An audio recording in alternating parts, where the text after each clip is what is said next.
Welcome back to my channel. Welcome back to the another podcast. तो हम इस podcast में बात करने वाले हैं एक आदर्श बहू, एक आदर्श बेटी, जो कि एक रियल लाइफ में नहीं है, एक रियल लाइफ में है, दीपिका कक्कर इब्राहिम। यस, जिसको आप सब दीपिका की दुनिया और शुएब इब्राहिम के चैनल से बहुत अच्छे से जानते होंगे, और जो इनकी सिस्टर है सबा इब्राहिम, उनके चैनल से बहुत अच्छे से जानते होंगे, क्योंकि अभी हाल ही में बहुत ज़्यादा ट्रोलिंग और उसमें हाईलाइट्स में रहे हैं, क्योंकि दीपिका अभी 15 दिन पहले ही नई नई मदर बनी है। तो इसकी वजह से बहुत ज़्यादा हाईलाइट्स में रहे हैं, इनके इंटरव्यूज़ वगैरह इससे पहले आए हैं, और काफ़ी प्रीमेच्योर डिलीवरी की वजह से भी, काफ़ी फेक डिलीवरी की वजह से भी काफ़ी हाईलाइट हुई है कि क्या दीपिका की प्रेगनेंसी फेक है। अच्छा जी, आज हम इस पर बात नहीं करने वाले हैं। आज हम बात करने वाले हैं दीपिका की फ़र्स्ट मैरिज के बारे में, जो कि हुई थी रौनक सैमसन से 2011 में। एक आर्टिकल ये है कि 2011 में डाइवोर्स हुई थी, लेकिन जो ज़्यादा आर्टिकल्स हैं वो 2011 में शादी हुई थी और 2015 में डाइवोर्स हुई थी। जब ससुराल समर का शुरू हुआ था, उसके कुछ ही टाइम बाद जो है वो इनके अफेयर की खबरें आ गई थी शुएब के साथ, और फिर कुछ ही टाइम बाद दीपिका ने अपनी डिवोर्स जो है वो अनाउंस कर दी थी कि मेरी डिवोर्स जो है वो मेरे अपने फर्स्ट हस्बैंड से हो गई। अच्छा, फर्स्ट हस्बैंड इनके जो है वो इससे पहले जो थी एयर होस्टेस थी, तो वो उसी जिस एयर होस्टेस थी उन्हीं के दरमियान उनका फर्स्ट हस्बैंड से मुलाकात हुई थी, क्योंकि वो पायलट थे। तो मुलाकात हुई थी और बातचीत हुई थी आपस में, और वो भी इनकी, जहाँ तक हमें पता चला है, वो लव मैरिज ही थी वो भी उनकी।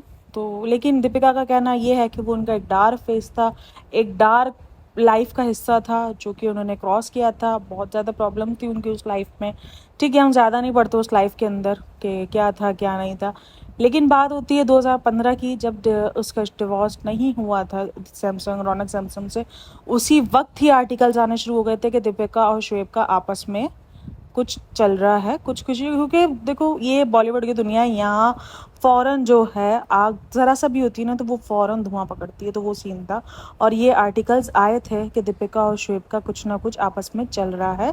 और इसके कुछ ही टाइम बाद दीपिका ने अपने डिवोर्स अनाउंस कर दी थी, और उसके कुछ ही टाइम बाद 2 साल डेट करने के बाद एक दूसरे को इन लोगों ने शादी कर ली, मैरिज कर ली थी। तो ये तो थी इनकी पूरी हिस्ट्री। अच्छा जी, अब हम बात करते हैं कि इतनी ज़्यादा ट्रोलिंग उनको फर्स्ट मैरिज पे क्यों मिली। क्योंकि इसलिए ट्रोलिंग मिली क्योंकि लोगों ने कहा कि चीटिंग जो है वो किसी भी तरीके से आप जस्टिफाई नहीं कर सकते। अपने आप को ये बताना कि हम बेस्ट फ्रेंड्स थे, लेकिन हम सबको पता था जिस तरीके से वो रहते थे, जिस तरीके से आपस में एक दूसरे के साथ इनका टच था, वो कहीं से भी बेस्ट फ्रेंड वाली फील्स नहीं आ रही थी। उनका एक प्रॉपर रिलेशन चला है, प्रॉपर ये लोग रिलेशन में रहे हैं। उनको खुद नहीं पता, वो कहते हमें प्यार कब हुआ, हमें ये कब हुआ, ये नहीं पता, हमें वो नहीं पता। लेकिन या चीटिंग कहीं से जस्टिफाई नहीं होती, वो चीटेड किया उन्होंने। अब उनके हस्बैंड का नहीं पता कि उनकी मैरिज कैसी रही कैसी नहीं रही। जहाँ तक हमें पता है, कुछ न्यूज़ेस यही मिले थे कि दीपिका की मैरिज जो वो बहुत ही ख़तरनाक हद तक रही थी।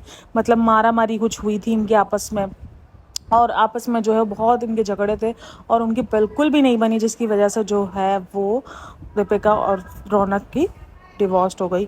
लेकिन अब एक सीन ये है कि यहाँ पर दीपिका की एक फर्स्ट बेबी है, उसका भी कहा जाता है कि दीपिका की एक और बेटी है।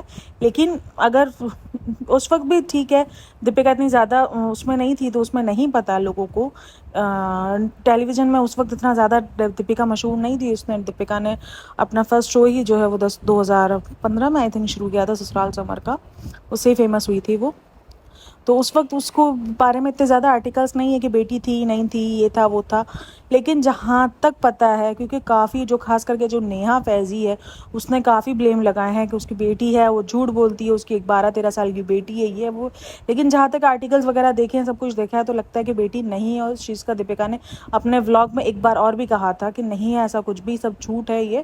खैर, वो उनका अपना ही मर्जी, उनकी अपनी बेटी होगी, अगर वो होगी तो वो भी उनकी अपनी बेटी होगी, नहीं होगा सेटल। लेकिन जिस तरीके से उन्होंने जो है, लोग उनको ट्रोलिंग की वजह बताते हैं क्योंकि वो अपने अल्फाज से फिर गई हैं, ठीक है ना। वो उनका अपना सही है, ठीक है, अपनी पर्सनल चॉइस है, लेकिन जो उन्होंने कहा था वो अल्फाज से फिर गई, जिसकी वजह से वो बार बार ट्रोलिंग में आती है। क्योंकि जब नच बलिए शुरू हुआ था, तो तब उन्होंने एक गज़ल गाई थी, गज़ल ही बोल लेंगे हम उसको, कि वहाँ मंदिर की जो है वो बैलें भी सुनाई देंगी, तो आरती के दिए भी सुनाई देंगे, कुछ ऐसा ही कुछ उन्होंने कुछ कहा था, जिसके पूरी एक वो थी कि अज़ानें भी सुनाई देंगी, और ये सब उन्होंने एक गज़ल के तौर पर उन्होंने, जब शुएब ने उनको प्रपोज़ किया था। लेकिन शादी के वक्त ही उन्होंने अपने आप को इस्लाम में चेंज कर लिया था, कन्वर्ट कर लिया था और फ़ायज़ा नाम अपना रख लिया था, जिसकी वजह से बहुत ज़्यादा ट्रोलिंग हुई थी। ट्रोलिंग की वजह ये नहीं थी कि उन्होंने इस्लाम कबूल किया, ट्रोलिंग की वजह दरअसल ये थी क्योंकि उन्होंने पहले ऐसे बातें क्यों की। जब उनको इस्लाम ही कबूल करना था तो वो कहती कि हम इस्लाम कबूल करूँगी और उसके बाद ही मैं अपना जो है वो शादी को आगे बढ़ाऊँगी।